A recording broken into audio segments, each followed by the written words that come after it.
இப்போ உங்களுக்கெல்லாம் ஒரு அறிவிப்பு என்னவென்றால், நீங்கள் இந்த 8:30 மணி வகுப்புக்கும் வரலாம், அல்லது 11:30 மணி வகுப்புக்கும் 11 மணி வகுப்புக்கு வரலாம். மதியம் 11 மணி வகுப்புக்கு வர்றது செகண்ட் பேட்ச்சு. நைட்டில் 8:30 மணிக்கு தொடங்குறது தான் முதல் பேட்ச். அதான் முதல்ல தொடங்கினேன், அதனால் அது ஃபஸ்ட்டு பேட்ச். இந்த 2 பேட்ச்லேயும் 2 டிஃப்ரெண்ட் கிளாஸஸ் கொடுக்குறேன். 2 வகுப்புமே 45 மினிட்ஸ் தான் வகுப்பு ஓடும். சரி, அப்போது நம்ம எந்த வகுப்பில் எந்த நேரத்தில் நீங்கள் ஃப்ரீயாக இருந்தாலும் இந்த வகுப்புக்குள் சேர்ந்து கொள்ளலாம். சரிங்களா? இப்போது நம்ம நன்றி உரையை தொடங்குவோம். இந்த நிலம், நீர், தீ, காற்று, ஆகாயம் போன்ற 5 பூதங்களால் ஆன இந்த பிரபஞ்சம். இந்த பிரபஞ்சம் 5 பூதங்களால் ஆனது. முதலில் இந்த பிரபஞ்சத்துக்கு நன்றி சொல்ல வேண்டும். ஏனென்றால் இந்த பிரபஞ்சம் மட்டுமே நம்மை வாழ வைக்கிறது. சரிங்களா? 1. 2வது, இந்த பரபிரம்ம சக்திக்கு நாம் நன்றி சொல்ல வேண்டும். ஏனென்றால் ஆத்மா ஒன்றுதான் அழியாதது. அந்த அழியாத ஆத்மாக்களாக இருக்கின்ற அனைத்து கூட்டு ஒரு இடமே பரபிரம்மம் என்று சொல்லப்படுகின்ற இடம். இந்த ஆத்மாக்களின் தொகுப்பு என்பது தான் பரபிரம்மம். அந்த பரபிரம்மமானது சைத்தன்ய ஸ்வரூபத்தில் இருந்து கொண்டு நம்மை இந்த பிரபஞ்சத்தையும் நம்மையும் இயக்கி கொண்டிருக்கிறது. சரிங்களா? எனவே அதற்கும் நாம் நன்றி சொல்ல வேண்டும். முதல்ல பிரபஞ்சத்துக்கு நாம் தனித்தனியாகவும் நன்றி சொல்ல வேண்டும். நிலத்திற்கு நாம் நன்றி சொல்ல வேண்டும். நீருக்கு நாம் நன்றி சொல்ல வேண்டும். காற்றுக்கு நாம் நன்றி சொல்ல வேண்டும். வெட்டவெளிக்கும் நாம் நன்றி சொல்ல வேண்டும். அப்புறமா நமக்கு நம் உடல் முழுவதுமாக பஞ்சபூதங்களால் ஆனது. கண், காது, மூக்கு, வாய்த்தோல் ஆகிய 5 புலன்களையும் கொண்டது. எனவே முதலில் 5 பூதங்களால் ஆன நம் உடலுக்கு நன்றி சொல்வோம். நம் மனதுக்கு நன்றி சொல்வோம். எப்பொழுதுமே மனதை நாம் தனியாக கருத்தில் கொள்வோம். உடலுக்குள் அது இருக்கும் ஒரு கருவியாக இருந்தாலும் அதுவே சிந்திக்கும் ஆற்றலை கொண்ட காரணத்தினால் அதையும் நாம் தனியாக கலந்து ஆய்வு கொள்வோம். சரி, இப்போ நாம் உடலுக்கு நன்றி சொல்லுகிறோம், மனதுக்கு நன்றி சொல்லுகிறோம். இந்த உடலும் மனமும் பஞ்சபூதங்களால் ஆனது. அந்த பஞ்சபூதங்களுக்கும் நன்றி சொல்வோம். சரி, கண், காது, மூக்கு, வாய்த்தோல் என்கிற 5 புலன்களுக்கும் நான் நன்றி சொல்லுகிறோம். இதை ஞானேந்திரியங்கள் என்று சொல்லுகிறார்கள். ரைட்டுங்களா? கண்ணுக்கு நன்றி சொல்லுகிறோம், காதுகளுக்கு நன்றி சொல்லுகிறோம், வாய்க்கு நன்றி சொல்லுகிறோம், மூக்குக்கு நன்றி சொல்லுகிறோம், தோலுக்கு நன்றி சொல்லுகிறோம், 5 புலன்களுக்கும் நன்றி சொல்லுகிறோம். சரி, இந்த 5 பூதங்களுக்கும் நன்றி சொல்கிறோம். சக நண்பர்களுக்கும் நன்றி சொல்லுகிறோம், உறவினர்களுக்கும் நன்றி சொல்லுகிறோம், பெற்றோர்களுக்கும் நன்றி சொல்லுகிறோம், நம்மை பெற்றெடுத்த தாய்க்கும் நன்றி சொல்லுகிறோம், வளர்த்து வந்த தந்தைக்கும் நன்றி சொல்லுகிறோம், முதலில் நம்மை குளிப்பாட்டிய அந்த மருத்துவச்சிக்கும் நாம் ஆயா என்று சொல்வார்கள், அவங்களுக்கும் நம்ம நன்றி சொல்லுகிறோம். எல்லாருக்கும் நன்றி சொல்லிட்டு அப்பொழுது முதல் இப்பொழுது வரை நமக்கு உதவி செய்து கொண்டிருக்கின்ற அத்தனை வஸ்துக்களுக்கும் நன்றி சொல்லுகிறோம். அத்தனை உயிர் ஜீவன்களுக்கும் நன்றி சொல்லுகிறோம். நமக்கு வேண்டியவர்களுக்கும் நன்றி சொல்லுகிறோம், வேண்டாதவர்களுக்கும் நன்றி சொல்லுகிறோம், பிடித்தவர்களுக்கும் நன்றி சொல்லுகிறோம், பிடிக்காதவர்களுக்கும் நன்றி சொல்லுகிறோம். எனவே எல்லோருக்கும் நன்றி சொல்லுவதே நமது கடமையாகும். ஏனென்றால் நன்றி சொல்வதால் என்ன நமக்கு நிகழ்கிறது? இந்த கருத்தினை நாம் ஸ்பெஷலாக இன்று கன்சிடர் பண்ண இருக்கிறோம். முதலில் யாருக்கெல்லாம் நீ நன்றி சொல்லுகிறாயோ அவர் மீதுள்ள வெறுப்பு உனக்கு போய்விடுகிறது. அதை நாம் கருத்தில் கொள்ள வேண்டும். உதாரணமாக ஒருவர் ஒரு வாக்கு கொடுத்து நாம் அந்த உதவியை பெறுவதற்காக நாம் அங்கு செல்லுகிறோம் என்று வைத்துக்கொள்வோம். அங்கு சென்ற பின்பு அவர் நமக்கு ஏதோ ஒரு காரணத்தினால நமக்கு உதவி செய்ய முடியாத நிலைமை வரும்பொழுது நமக்கு அவர்கள் மீது வெறுப்பு வந்து விடலாம். காரணம், அவர்கள் சொன்ன வாக்கை அவர்கள் கீப் அப் பண்ணவில்லையே என்று நமக்கு வெறுப்பு வந்துவிடலாம். அந்த நேரம் உங்களுக்கு வெறுப்பு வந்தாலும் அதற்கப்புறம் நீ எப்பொழுது அவருக்கும் நன்றி சொல்லுகிறாயோ அந்த மாத்திரத்திலேயே அவர் மீது உள்ள உனது வெறுப்பு நீங்கி விடுகிறது. முதலில் ஒரு குருவானப்பட்டவர் வெறுப்பற்றவராக இருக்க வேண்டும். சீடர்களின் நிலையை புரிந்தவராகவும் அந்த குரு இருக்க வேண்டும். சீடர்கள் குறைகளுடன் தான் இருப்பார். ஏனென்றால் எந்த குறையும் இல்லாதவராக இருந்தால் அவர் கடவுளுக்கு நிகரானவர், அவரே குருவுக்கு நிகரானவர். அவர் நம்மிடம் வர வேண்டிய அவசியம் இல்லை என்று நாம் புரிந்து கொள்ள வேண்டும். எனவே நீங்களும் எதிர்காலத்தில் குருவாக வேண்டிய நிலையில் இருப்பதால் உங்களுக்கு முதலில் அந்த வெறுப்புணர்வு இருக்கக்கூடாது என்பதை நான் தாழ்மையுடன் தெரிவித்துக் கொள்கிறேன். எனவே வெறுப்பற்றவராக எல்லோரிடத்திலும் அன்பு செலுத்துபவராக நாம் இருக்க வேண்டும். எனவேதான் நாம் எல்லோரிடத்திலும் நன்றி செலுத்தும் விதமாக இருக்க வேண்டும். எப்பொழுது நீ ஒருவர் மீது நன்றி செலுத்துகிறாயோ அப்பொழுதே உன்னுடைய மனதில் உள்ள அந்த வெறுப்புணர்வு, அவர்களை பற்றிய வெறுப்புணர்வு மறைந்துவிடும். எவருக்கெல்லாம் இந்த வெறுப்புணர்வு மறைந்து விடுகிறதோ, எவருக்கெல்லாம் உங்களது வெறுப்புணர்வு மறைந்து விடுகிறதோ அப்பொழுதே அவர்கள் ஞானி ஆகிறார்கள் என்பதை நான் பல பதிவுகளில் குறிப்பிட்டிருக்கிறேன். எனவே ஞானத்தை பெற்று பிறர் மீது கருணை உள்ளத்தோடு இருந்து கொண்டு நாம் எல்லோருக்கும் உதவ வேண்டும். இதுவே ஆத்ம ஞானத்தின் இயல்பு ஆகும்.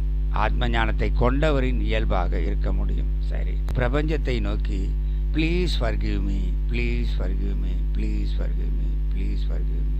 இந்த பிரபஞ்சத்தை நோக்கி I am sorry, I am sorry, I am sorry, I am sorry என்று சொல்ல வேண்டும்.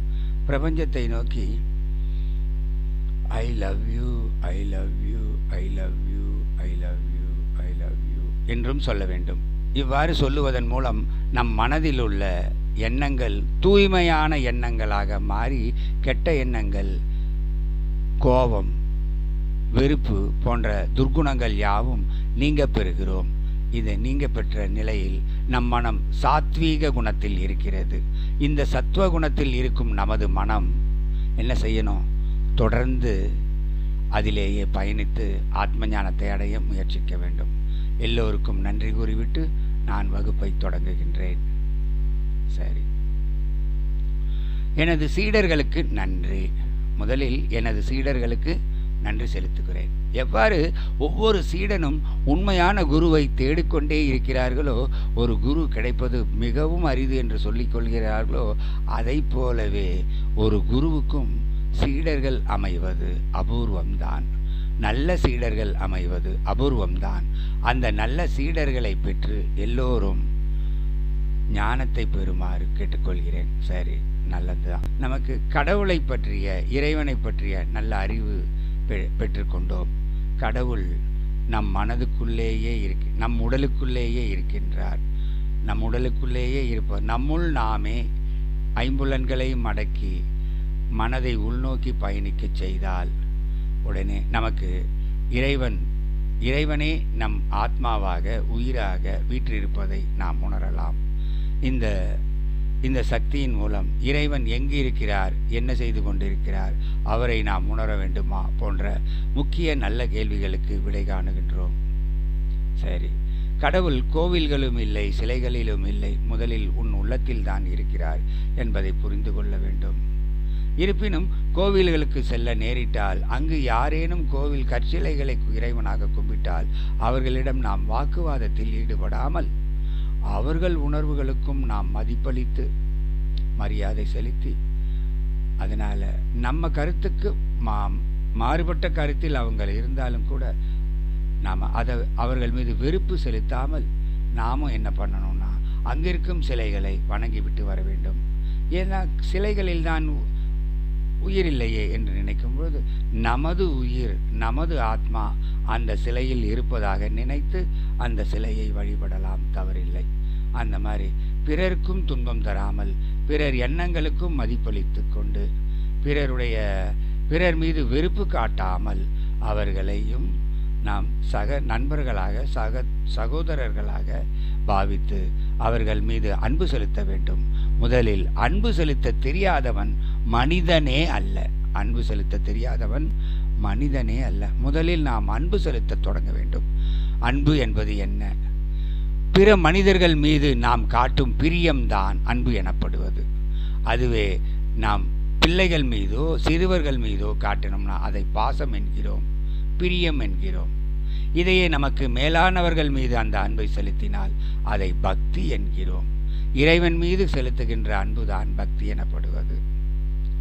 சரி, இந்த பக்தியின் அளவுகோலும் உண்டு. என்ன உண்டு அப்படின்னா, சிலருக்கு பக்தி அதிகம் என்று சொல்லுகிறார்கள், சிலருக்கு பக்தி குறைவாக இருக்கிறது என்று சொல்லுகிறார்கள். அப்படி என்றால் பக்தியை அளக்க முடியுமா? ஆம், பக்தியை அளவிட முடியும். எவ்வாறு அளவிடலாம்னா, ஒருவர் இறைவன் மீது வைத்திருக்கின்ற நம்பிக்கையின் அளவுதான், அதாவது இறைவன் என்னை கைவிட மாட்டார் என்கிற நம்பிக்கையின் அளவுதான் பக்தி எனப்படுவது. இறைவன் என்னை கைவிட மாட்டார் என்கிற நம்பிக்கையின் அளவுதான் பக்தி எனப்படுவது. அந்த பக்தியின் அளவு அதிகமாக இருந்தால் இறைவன் மீது நமக்கு அதிகம் நம்பிக்கை இருக்கிறது என்று பொருளாகிறது. சரிங்களா? அந்த மாதிரி பொருள். சரி, இப்போ இந்த வகையில் பார்த்தால் அன்பு, பக்தி, இந்த பக்தியோடு நாம் செய்யும் காரியங்கள் அனைத்தும் ஆன்மீகம் எனப்படுகிறது. மனதில் பக்தி இருக்கும் பொழுது நாம் செய்கின்ற அனைத்து செயல்களும் ஆன்மீகம் எனப்படுகிறது. இந்த ஆன்மீகமானது இரு வகைப்படும். முதல் வகை ஆன்மீகம் மனிதன் விரும்புவதை இறைவனுக்கு செய்தல். அதைத்தான் நாம் கோவில்களிலும் அனைத்து பக்தர்களிடமும் கண்டுகொண்டு இருக்கிறோம். ஆனால் நாம் செலுத்துகின்ற ஆன்மீகமானது அதைவிட உயர்ந்த ஆன்மீகம். என்னன்னு கேட்டால், இறைவன் விரும்புவதை நாம் இறைவனுக்கு செய்கின்ற ஆன்மீகம். இந்த ஆன்மீகத்தை நாம் இறைவனுக்கு செய்து கொண்டிருக்கிறோம். சரி, இந்த ஆன்மீகம் ஏன் அப்படி செய்யணும் அப்படின்னு கேட்டால், இறைவன் சொல்லுகிறார், எவர் ஒருவர் எப்பொழுதும் கவலை இல்லாமல் இருக்கிறாரோ, கோபப்படாமல் இருக்கிறாரோ, வெறுப்பில்லாமல் இருக்கிறாரோ, இவரே கவலை, பயம், வெறுப்பு, கோபம், இந்த 4 துர்குணங்களும் இல்லாமல் இருக்கிறாரோ, எப்பொழுதும் அந்த 4 துர்குணங்களும் இல்லாமல் இருக்கிறாரோ, அவர்தான் எனக்கு பிரியமானவர் என்று இறைவன் தனது விருப்பத்தை கூறிவிட்டார். கீதையில விருப்பத்தை கூறிவிட்டார். எனவே அந்த விருப்பப்படி நாம் வாழ வேண்டுமானால் நாம் என்ன செய்யணும்? நாம கவலை இல்லாமல் வாழ வேண்டும். ஏனென்றால் மனித பிறவியின் லட்சியமே மனிதன் சந்தோஷமாக வாழ்வதுதான். ஆனால் நடைமுறையில் மனிதன் என்ன பண்றான்? சந்தோஷத்தை தவறாக புரிந்து கொண்டிருக்கிறான். செல்வம் தரும் இன்பங்கள் மட்டும்தான் சந்தோஷம் என்று நினைத்து கொண்டிருக்கிறான். அது அல்ல, அதெல்லாம் தற்காலிகமான இன்பம். இந்த தற்காலிகமான இன்பம் என்பது ஒரு இன்பமே அல்ல என்று அதெல்லாம் பொய் என்று கூறுகிறார்கள். அந்த வகையில் பார்த்தா உறவுகளும் பொய், உடைமைகளும் பொய், பெத்த தாயே பொய் என்று சொல்கிறார்கள். தாயும் பொய், தகப்பனும் பொய், உறவுகளும் பொய், நண்பர்களும் பொய், வீடு வாசலும் பொய், பணம் காசும் பொய், எல்லாமே பொய். அப்படி என்றால் பொய் என்றால் என்ன? பொய் என்றால் என்ன என்று தெரிந்துவிட்டால் நீங்கள் இந்த விஷயத்தில் தெளிவடைந்து விடுவீர்கள். எந்த ஒன்று ஒரு காலத்தில் தோன்றி ஒரு காலத்தில் மறைய இருக்கிறதோ அவை யாவும் பொய் ஆகும். அதைத்தான் நாம் மாயை என்கிறோம். எந்த ஒன்று எப்பொழுதும் இருக்கிறதோ, எந்த ஒன்றுக்கு எப்பொழுதுமே பிறப்பொன்று இல்லையோ, எந்த ஒன்றுக்கு இறப்பு ஒன்று இல்லையோ, அதுவே நிரந்தரமான ஒன்று, அதுவே ஆத்மாவாகும். அது ஒன்றுதான் சத் என்று சொல்லப்படுகின்ற ஒரு பொருளாகும். அதுதான் அது ஒன்றுதான் உண்மை. இந்த உலகத்தில் சத்தியம் என்றால் அது ஒன்றுதான். இந்த உலகத்தில் உண்மை என்றால் அந்த ஆத்மா ஒன்றுதான். அதை தவிர மற்றவை யாவும் மாயை எனப்படுகின்ற பொய்யானவைகளே. சரிங்களா? மாயை என்றால் உங்களுக்கு முழுமையான அர்த்தம் தெரியாதுங்கிறதுக்காக தான் பொய் என்கிற சொல்லால நான் நிரூபிக்கிறேன். எந்த ஒன்று தற்காலிகத்தில் மட்டும் இப்பொழுது மட்டும் உண்மையாக இருக்கிறதோ, பிறகு மறைந்து விடுகிறதோ, பிறகு அந்த பொருள் உருமாறி போகிறதோ, அவை யாவும் மாயை என்று சொல்வார்கள், உண்மை இல்லை என்று சொல்வார்கள். அதைத்தான் பொய் என்று குறிப்பிடுகின்றேன். எனவே இந்த பொய் எது, உண்மை எது என்ற நாம் வித்தியாசத்தை தெளிவுபட புரிந்து கொள்பவனே ஆத்ம ஞானி. சரி, அந்த பொய்கள் யாவும் உண்மைனா எதுன்னா அது ஒண்ணுதான் உண்மை. எது? ஆத்மா ஒன்றுதான் உண்மை, உயிர் ஒன்றுதான் உண்மை, ஜீவராசிகள் உடலுக்குள் இருக்கும் உயிர் ஒன்றுதான், ஆத்மா என்று அழைக்கப்படும் அந்த உயிர் ஒன்றுதான் உண்மை. இந்த உயிர்களின் தொகுப்பு தான் பரமாத்மா. அதைத்தான் பரபிரம்மம் என்கிறோம். சரி, இந்த வகையில் பார்க்கும்போது உடம்புக்குள் வரும்பொழுது நம் உடலே மெய்யல்ல, அது பொய் தான். அதனால்தான் மெய்யென்று மேனியை யார் சொன்னது என்று முன்னோர்கள் நமக்கு திரைப்பட பாடல்களிலும் கூட கொடுத்திருக்கிறார்கள். மெய் என்பதும் பொய் தான் என்கிற காரணத்தால் அப்படி சொல்லியிருக்கிறார்கள். எனவே எல்லாமே பொய். ஏன் இந்த உடலும் பொய்ன்னு சொல்கிறோம்? ஏன்னா இது ஒரு காலத்தில் தோன்றியது, ஒரு காலத்தில் மறையப் போகிறது. எனவே இதையும் பொய் என்று தான் கூற வேண்டும், பொய் என்று தான் கூற வேண்டும். சரி, இப்போ இந்த பொய் என்று எதையெல்லாம் சொல்லுகிறோமோ ஆத்மாவை தவிர அத்தனையும் அனாத்மாக்கள் என்று குறிப்பிடுகிறார்கள்.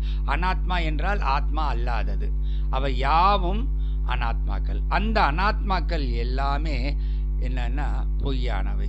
இந்த பொய்யானவற்றை புரிந்து கொள்ள வேண்டும்.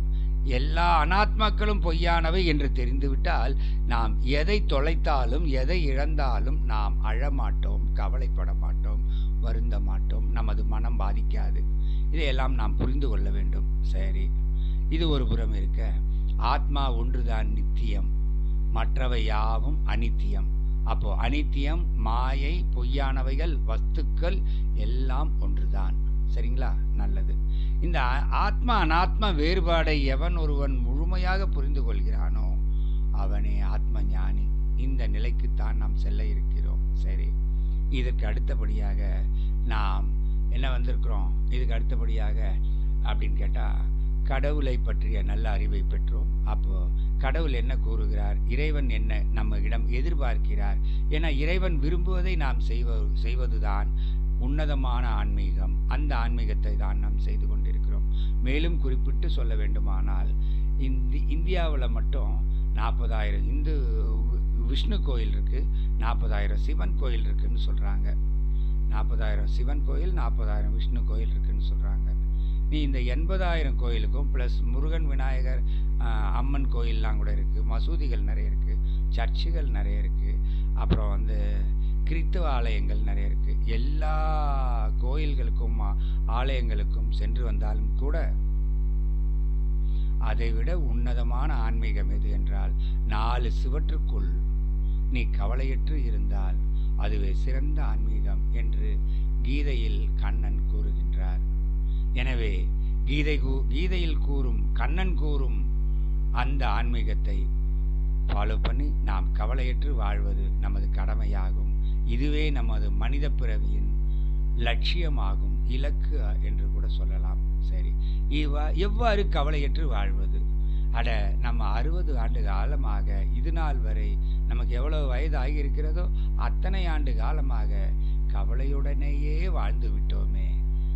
அதனால அப்படியே நான் வாழ்ந்து கொள்கிறோம் என்று மட்டும் சொல்லிவிடாதீர்கள். கவலை என்பது மிக கொடிய மனநோயாகும்.